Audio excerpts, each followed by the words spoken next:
আপনারা ইতিমধ্যে জেনেছেন যে গতকাল রাউজানের পরে গহিরার আগে একটি শান্তিদ্বীপ নামক একটা ট্যাগের মধ্যে আমাদের কেন্দ্রীয় হেফাজতের নির্বাহী সদস্য মৌলানা সোহেল চৌধুরীকে বাস চাপা দেওয়া হয়েছিল।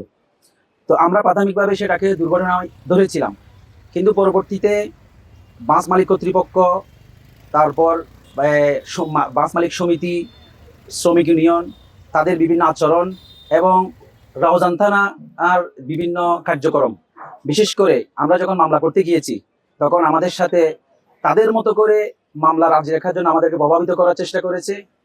সাথে সাথে বিভিন্ন ধরনের টালবাহানা করে যাতে মামলাটা যেন দীর্ঘায়িত হয়, সেজন্য আমরা রাতের মধ্যে মামলা করতে সক্ষম হইনি। তার আগে যখন আমরা এই বিষয়টা যখন আমাদের কাছে মনে হয়েছে বিভিন্ন সিমটমের কারণে এটা একটা হত্যাকাণ্ড হতে পারে, এজন্য আমরা গতকাল রাত 10টায় চট্টগ্রাম মেডিকেল কলেজ হাসপাতালের সামনে এক সংক্ষিপ্ত সাংবাদিক সম্মেলনের মাধ্যমে আমরা অবরোধ ঘোষণা করেছিলাম। এবং সে অবরোধ বাস্তবায়নের জন্য আমরা আজকে সকাল থেকে নিয়ে আমরা প্রায় 10:30 পর্যন্ত আমাদের অবরোধ ছিল।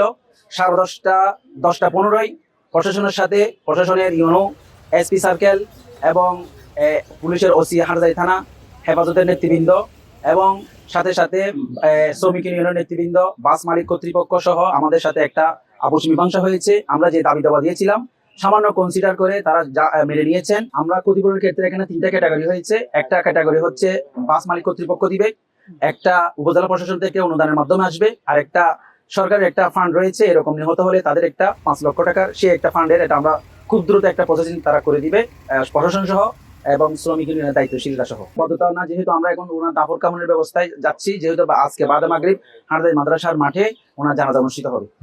বসুন্ধরা টিস্যু, অশুদ্ধতার বিরুদ্ধে এক বিন্দুও ছাড় নয়। বাসে চাপা দেওয়ার কারণে এবং আমরা সন্তোষজনক ওদের কাছ থেকে সন্তোষজনক আচরণ না পাওয়ার কারণে আমরা অবরোধ আহ্বান করেছিলাম। পরবর্তীতে আমাদের একটি সালিশি বৈঠকের মাধ্যমে আমরা আপোষ মীমাংসার মাধ্যমে আমরা যখন ওদের কাছ থেকে যথাযথভাবে ক্ষতিপূরণের আশ্বাস পেয়েছি, ওয়াদা পেয়েছি, ওনাদের ওয়াদার উপর ভিত্তি করে আমরা অবরোধকে প্রত্যাহার করে নেওয়ার ঘোষণা করেছি। সাথে সাথে আমি বিশেষ করে বাস সকল ধরনের যানবাহন মালিক, ড্রাইভার যারা রয়েছেন, চালক, ওনাদের কাছে সবিনয় আবেদন জানাবো যে আপনাদের সামান্য গফলতির কারণে একটা মানুষের যে কোনো সময় মৃত্যু করতে পারে।